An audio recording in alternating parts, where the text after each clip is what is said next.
Well, we try to work with geometry to think about these problems. As architects, we don't have the sphere of, let's say, of application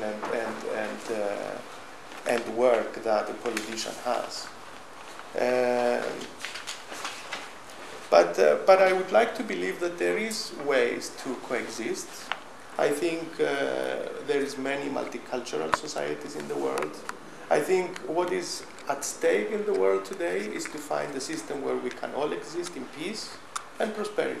That's what every human being wants, everywhere in the world, no matter what culture they are from. Nobody wants to live in war, and nobody wants to be poor and look for food every day. And I think our responsibility to the world, and maybe to even our children, is to deliver them something where they can fulfill their dreams and their desires, where they can learn, where they can apply their knowledge and give it back to the world and to each other. Okay. Yeah. Thank you very much, Mr. Chairman. I'd like to pick up this theme. The title of the conference is Cyprus, Achievements and Challenges. It ought to be put on record that one of the great achievements of the Republic of Cyprus has been to transform itself gradually over the decades, and in spite of the invasion and occupation, into a generally open, liberal democracy, which is committed to the rule of law and which cherishes human rights. Look at Gaza.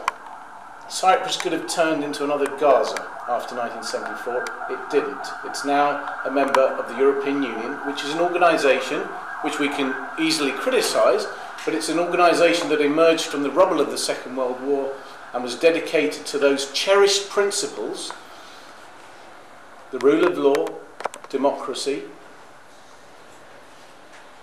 equality, and human rights.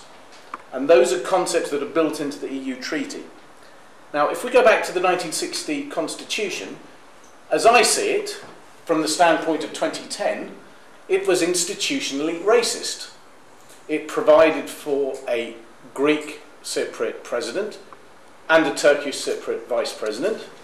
And as for the Armenians, Maronites and Latins, well, they would have to be accommodated with some special status. I was born and brought up in England. I can stand for Parliament, I can become Prime Minister, I can become a High Court judge. My ethnic or religious background should have nothing whatsoever to do with my ability to progress in society. Our Lord Chief Justice, our head of the judiciary here in England and Wales, Lord Judge, was born in Malta during an air raid in the Second World War. Our Master of the Rolls, our second most senior judge, is of Jewish background. The fact that they have those roots has played no part in their ability to reach the top of society. And this is my great disagreement with this bicommunal, bizonal concept. It envisages the perpetuation and the institutionalization of racism. Cyprus today, as the gentleman has just commented, is not the Cyprus of 1960.